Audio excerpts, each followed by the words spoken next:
Oi, pessoal. Bom dia, tudo bem?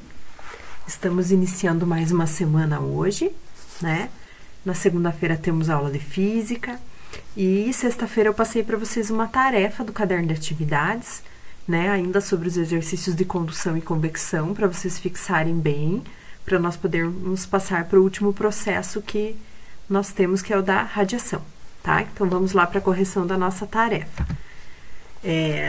O primeiro exercício da tarefa estava lá na página 5, né? Falava sobre condução térmica e era um exercício de marca X, de múltipla escolha, né? Então, no exercício falava assim, que em um sistema não fechado, a extremidade de uma longa barra de ferro é colocada num forno em que a temperatura é igual a 300 graus.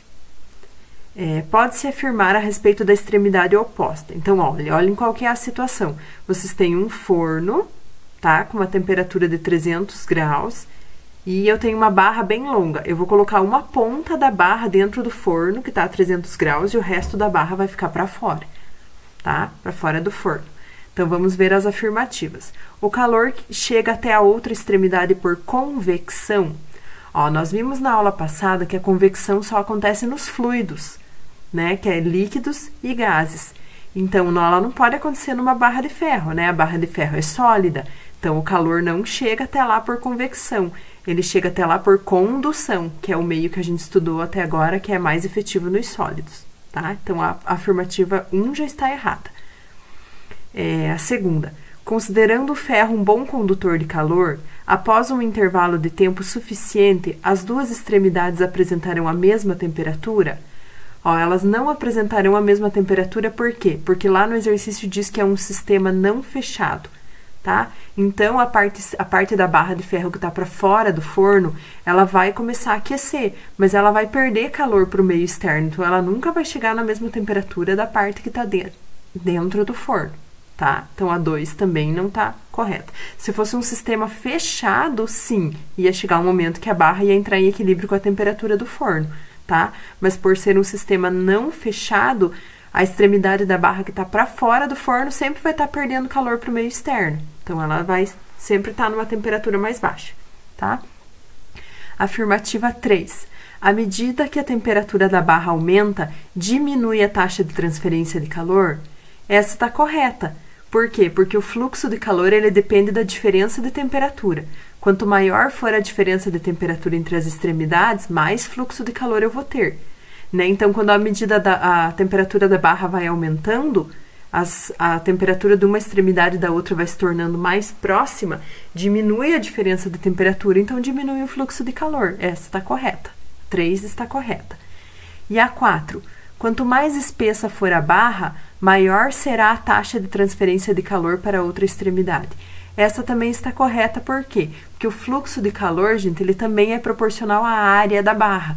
Se vocês forem lembrar lá da formulazinha do fluxo de calor, é K vezes A vezes temperatura quente menos temperatura fria, divididos por L, tá? Então, ele é proporcional à área. Então, quanto mais espessa a barra, maior a área, maior a taxa de transferência de calor. Tá? Então, a alternativa correta é a letra E. As afirmativas 3 e 4 são verdadeiras. Vamos lá para o próximo exercício, exercício número 2. Uma das paredes da geladeira tem 5 centímetros de espessura, 50 centímetros de largura e 1,4 metros de altura. Considere a temperatura interna igual a 5 graus Celsius e a temperatura externa 25 graus Celsius. Determine o fluxo de calor que chega à parede interna da geladeira, sabendo-se que a condutividade térmica média da parede é igual a 0,05 joules por segundo metro Kelvin.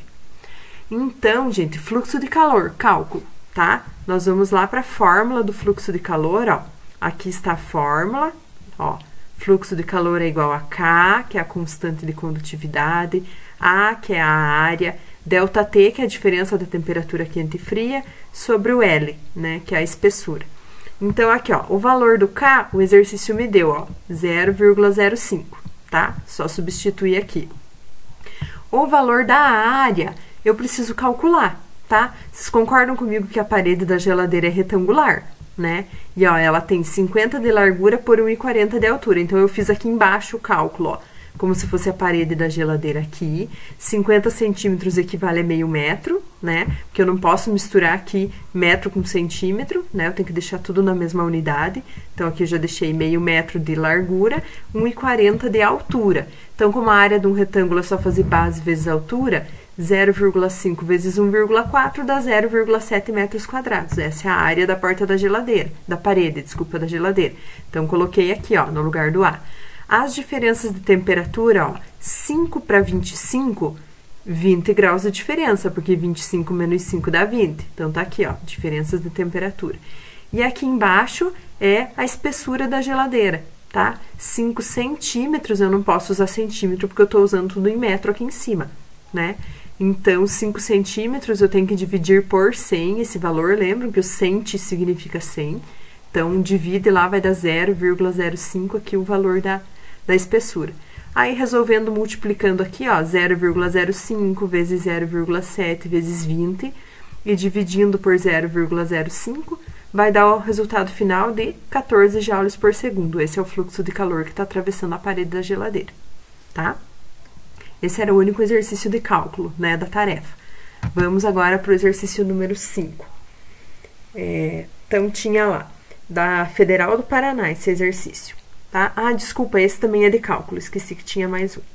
Então, num laboratório, a porta de um pequeno freezer teve de ser removida para conserto e no lugar dela, como improviso, colocou-se uma tampa de isopor de 5 centímetros de espessura, ó, isso aqui é o L, tá? Espessura é o L.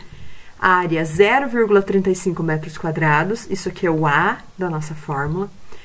E ela fechou completamente o freezer. A temperatura no interior do freezer era menos 10 graus Celsius e a temperatura do laboratório era 25 graus Celsius. Então, ó, temperatura quente 25, temperatura fria menos 10. Considere a condutividade térmica do isopor, igual a 0,020 watts por metro grau Celsius. Isso aqui é o valor do K, né? A constante de condutividade do isopor. Eu quero saber qual a quantidade de calor transferido pela tampa de isopor durante 30 minutos, tá?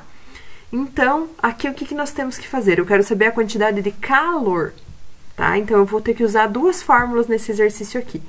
A primeira fórmula de fluxo de calor, que é a fórmula mais simples, diz que o fluxo de calor é a quantidade de calor que passa por determinado objeto dividido pelo tempo, tá? E a segunda fórmula de fluxo de calor, que é a que a gente acabou de usar no exercício anterior, diz que o fluxo de calor é igual a K vezes A vezes ΔT sobre L, tá? O que eu vou fazer aqui? Eu vou colocar uma fórmula dentro da outra. Como eu quero que calcular o calor, vocês concordam comigo que se eu isolar esse Q aqui, ó, esse ΔT passa para cá multiplicando, né? Então, eu fico aqui, ó, que o calor é igual ao fluxo de calor vezes ΔT, que é tempo. Aí, agora, no lugar do fluxo de calor, eu vou colocar a fórmula desdobrada dele, ó. K vezes A vezes ΔT de temperatura sobre L. E esse ΔT eu só repeti aqui, ó, vezes ΔT. Tá vendo? Agora, eu fiquei com uma fórmula aqui, ó, que vai me permitir calcular direto a quantidade de calor trocada. Agora, substituindo pelos valores do exercício, tá? Na minha fórmula, ó, o K, 0,020, tá aqui. O A, que é a área, 0,35, tá aqui. A diferença de temperatura de menos 10 para 25 é 35 graus, né? Que, ó, do menos 10 para chegar até o zero, já aumentou 10 graus. Do zero até o 25, já aumentou mais 25 graus. Então, 35 graus. E a espessura aqui embaixo, 0,05, porque, ó, é a mesma coisa do exercício passado. Era 5 centímetros, 100, 5 divididos por 100, 0,05, porque eu tenho que usar tudo em metro, tá? Então, aqui, e aqui esse ΔT. O ΔT, o exercício quer saber no intervalo de 30 minutos aqui, ó, tá? Só que eu posso usar minuto? Nunca posso usar minuto, o sistema internacional tem que usar segundo, tá? Então, 30 minutos para transformar para segundo, multiplica por 60, lembram? Porque um minuto tem 60 segundos. Então, deu 1.800 aqui, ó. Aí, multiplicando todos os valores que estão em cima aqui e dividindo por 0,05, que é o valor que está embaixo, eu vou chegar no valor, na resposta final, 8.820 joules. Essa é a quantidade de calor trocada através da portinha de isopor que eu coloquei no meu freezer, tá bom? Agora vamos lá para o exercício número 6. Vocês têm que assinalar as proposições verdadeiras. É uma questão da Universidade Federal de Santa Catarina. Então, tem lá, um balde de isopor mantém a cerveja gelada porque impede a saída do frio? Não, gente, lembram que sempre o fluxo de calor é do mais quente para o mais frio. Então, ele impede a entrada de calor, tá? Não é impede a saída do frio, ele impede a entrada de calor do meio externo, porque está quente para fora do isopor, então a tendência é o calor sempre fluir do corpo mais quente para o corpo mais frio, do ambiente para dentro do isopor para esquentar a cerveja. Então, não é a saída do frio, é a entrada do calor. Então, a número 1 está errada. A 2. A temperatura de uma escova de dentes é maior que a temperatura da água da pia. Então, ó, a água é o corpo quente, a escova... desculpa, falei ao contrário. A temperatura da escova de dentes é maior, então a escova de dentes é o corpo quente, a água é o corpo frio. Mergulhando-se a escova na água, ocorre uma transferência de calor da escova para a água? Sim, sempre do mais quente para o mais frio. Tá? Essa está correta. Eles afirmaram que a escova tinha temperatura maior que a da água, então é ela que vai transferir calor. 4. Se tivermos a sensação de frio ao tocar um objeto com a mão, isso significa que esse objeto está a uma temperatura inferior à nossa? Sim, a sensação de frio que a gente tem é por causa da transferência de calor que ocorre da nossa mão para o objeto, né? Então, é verdadeira também. Agora, a 8. Um copo de refrigerante gelado sobre uma mesa, num típico dia de verão, recebe calor do meio ambiente até ser atingido o equilíbrio térmico. Correto, o refrigerante está gelado, o meio ambiente está mais quente. Então, o meio ambiente vai transferir calor para o refrigerante até que se atinja o equilíbrio térmico e daí para essa transferência. Certinha, número 8. A 16. O agasalho que usamos em dias frios para nos mantermos aquecidos é um bom condutor de calor? Se ele fosse bom condutor de calor, nós não nos manteríamos aquecidos, né? A gente ia fazer uma troca de calor com o ambiente e ia baixar a nossa temperatura.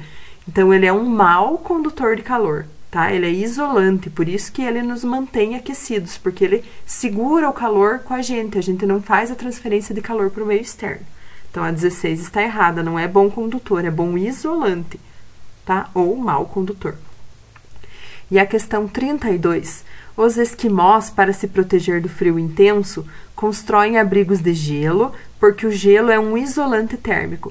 Nós já fizemos um exercício a respeito dos hotéis de gelo. Lembram na aula passada que falava que as pessoas, mesmo o hotel sendo feito de gelo, as pessoas sentem menos frio lá dentro do que para fora do hotel, porque o gelo é um bom isolante térmico. O coeficiente de condutibilidade térmica dele é 0,8, é bem baixo.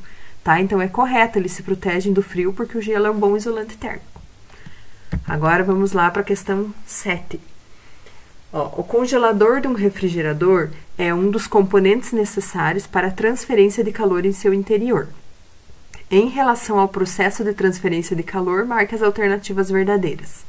Eu já comentei com vocês também na explicação da aula sobre convecção sobre os refrigeradores. Lembram que tinha os refrigeradores antigamente que possuía uma única porta e daí dentro da geladeira tinha um compartimentozinho lá em cima que era o freezer, né? E o freezer deveria ficar em cima para facilitar as correntes de convecção, né? Porque ele gela mais, daí o ar frio desce, o ar quente sobe. Aí é refrigerado lá em cima de novo, o frio desce e o quente sobe, gera corrente de convecção na geladeira, lembram? Então vamos lá para as alternativas. Quando o congelador é posicionado na parte superior do refrigerador, a refrigeração ocorre por condução térmica? Não, ocorre por convecção térmica, né? São as correntes de convecção. Então, tá errada a letra A. A letra B. Para refrigeradores com o congelador na parte inferior, quando o freezer fica embaixo, a troca de calor do ambiente inferior com o superior deve ser favorecida por meio de um sistema de ventilação? Essa está correta. Por quê, gente? Se o freezer ficasse embaixo, ele ia gelar mais o ar que está embaixo. E o ar frio sempre desce. Então, ele não ia subir para a parte de cima da geladeira. A parte de cima da geladeira ia ficar quente e a parte de baixo resfriada. Então, tem que ter um sistema de ventilação para mandar o ar frio para cima, porque espontaneamente ele não vai. Ele é mais denso, ele fica concentrado na parte de baixo. Então, a letra B está correta, né? Já é essa alternativa que vocês devem marcar. Vamos só ver por que as outras estão incorretas. Quando se abre a porta do refrigerador, parte da massa de ar refrigerado escapa, aumentando a temperatura interna. Essa troca ocorre por condução térmica? Não, de novo a palavra condução. A troca ocorre por convecção, tá, gente? Então, a letra C estaria errada por causa da palavrinha ali, é convecção. Ao fechar a porta do refrigerador, a temperatura interna aumenta e a pressão aumenta. Na verdade, a pressão diminui quando a gente abre a porta do refrigerador, né? Então, está correta. Daí, depois a gente fecha, ela diminui. A letra E. Em supermercados é comum encontrarmos refrigeradores horizontais abertos. Uma medida de economia de energia usada à noite, enquanto estão fora de uso pelos clientes, é cobrir suas aberturas com lonas para que o ar quente não entre no refrigerador. Então, ó, gente, na verdade, o ar quente ele se mantém em cima, lembram? Então, é o ar frio que não pode sair dali, na verdade, porque o ar quente não vai descer. Ele é menos denso, ele se concentra em cima, tá? Então, a letra B é a correta. Agora, vocês tinham lá o exercício 8 do caderno de atividades, tá? Que falava sobre o congelamento dos lagos, tá? Então, o congelamento dos lagos, a gente já estudou isso na dilatação anômala da água. Lembram lá o que é a dilatação anômala da água? Então, a água, no intervalo de 0 a 4 graus Celsius, o que acontece com ela? Ela tem um comportamento anômalo. Anômalo é que não é normal. Então, é o contrário das outras substâncias. Todas as substâncias que existem, quando elas sofrem aquecimento, elas dilatam. E se elas dilatam, a densidade diminui, tá? A água, e daí se elas são resfriadas, elas contraem, e daí a densidade aumenta. Isso é o que acontece com as substâncias normais. A água, no intervalo de 0 a 4 graus Celsius, lembram lá da dilatação anômala? Então, quando a temperatura aumenta de 0 para 4, a água, em vez de dilatar, ela contrai. Tá? E daí ela fica mais densa. E quando eu esfrio de 4 para 0, ela, em vez de contrair, ela dilata. E daí ela fica menos densa. Então, o que acontece durante a noite, no inverno? Durante a noite não, até durante o dia, né? Nos lugares que são muito frios. A temperatura começa a baixar, ficar cada vez mais frio. Quando ela baixa de 4 para 0 graus, que é a temperatura de congelamento da água, a água vai dilatar, né? Por causa que ela forma cristais de gelo que ocupam maior volume. Quando a água dilata, ela se torna menos densa. E se ela se torna menos densa, ela fica na parte de cima. E por isso que só congela a parte de cima do lago. Ela não desce lá para baixo, porque se ela é menos densa, ela flutua em cima. E o lago só fica congelado na parte de cima, tá? Se não houvesse a dilatação anômala da água, né? Com o resfriamento, a água ia contrair, ia se tornar menos densa, ou menos denso afunda. A água gelada ia lá para baixo e o lago ia congelar de baixo para cima. E não ia existir vida, né? O lago inteiro ia congelar todos os peixes, todos os tipos de seres vivos que tem lá, né? Sejam algas, plantas, micro-organismos, peixes, tudo ia ficar congelado. Então, devido a esse fenômeno da dilatação anômala da água, a água, quando resfria de 4 para 0 graus, ela dilata em vez de contrair. E dilatando, ela fica menos densa, então a água fica flutuando ali, a parte mais gelada fica flutuando sobre o resto, e por isso que só congela a superfície do lago. E se mantém assim a vida, né, lá embaixo do lago. Então, vamos ver a alternativa correta que fala sobre o congelamento dos lagos lá e da transferência de calor. A letra A. O congelamento começa pela superfície, pois abaixo de 4 graus a água que está na superfície aumenta a sua densidade e não permite convecção. Não, nós acabamos de ver que diminui a densidade, tá? Se aumentasse, a água gelada ia afundar. Então, a letra A está incorreta. À medida que a temperatura diminui, a densidade da água diminui, permitindo a troca de calor com regiões mais profundas. Ó, a densidade da água diminui, tá certo, mas ela não faz troca de calor com as regiões mais profundas, tá? Ela se mantém só ali em cima e só congela a parte de cima. A letra C.